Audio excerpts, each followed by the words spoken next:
எண்ணம் தான் ஒரு மனிதனை உருவாக்குகின்றது. சமுதாயம் மாற வேண்டும் என்று சொன்னால், ஒரு சமுதாயம் ஆரோக்கியமான சமுதாயமாக இருக்க வேண்டும் என்று சொன்னால், தனி மனித மாற்றம் தான் சமுதாய மாற்றம்.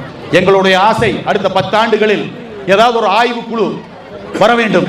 எதுக்காக வரணும்னு சொன்னா, பொள்ளாச்சியில மக்கள் சந்தோஷமா இருக்காங்க, அமைதியா இருக்காங்க, ஆரோக்கியமா இருக்காங்க, இது என்னன்னு போய் பார்த்துட்டு வாங்கன்னு சொல்லி இன்னைக்கு வந்து ஒரு மத்திய அமைச்சரவையிலிருந்து ஒரு குழு வர வேண்டும், மாநிலத்திலிருந்து ஒரு குழு வர வேண்டும். அந்த குழு எல்லாம் வந்து பொள்ளாச்சி ஆராய்ச்சி செஞ்சு பார்த்தா ஒரே வரியில சொல்ல வேண்டும், அமைதியான வாழ்க்கை, அழகான வாழ்க்கை, ஆரோக்கியமான வாழ்க்கை வாழ்வதற்கு காராள வம்ச கலைச்சங்கம் தான் காரணம் என்று சொல்ல வேண்டும். கடவுளை விட கடவுள் மேல் நாம் வைக்கக்கூடிய நம்பிக்கைக்கு தான் சக்தி அதிகம்.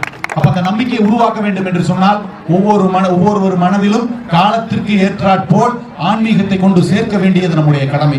இன்னைக்கு குழந்தைகிட்ட நம்ம இதை கூட சேர்க்கிறோம் சொன்னோம்னா, இந்த கலையின் மூலமாக கொண்டு சேர்க்கிறோம். அந்த ஆன்மீக ஈடுபாட்டை கொண்டு வர வேண்டும், மக்கள் நல்வாழ்வு வாழ வேண்டும் என்பதை தவிர மற்ற எந்த ஒரு நோக்கமும் இல்லை.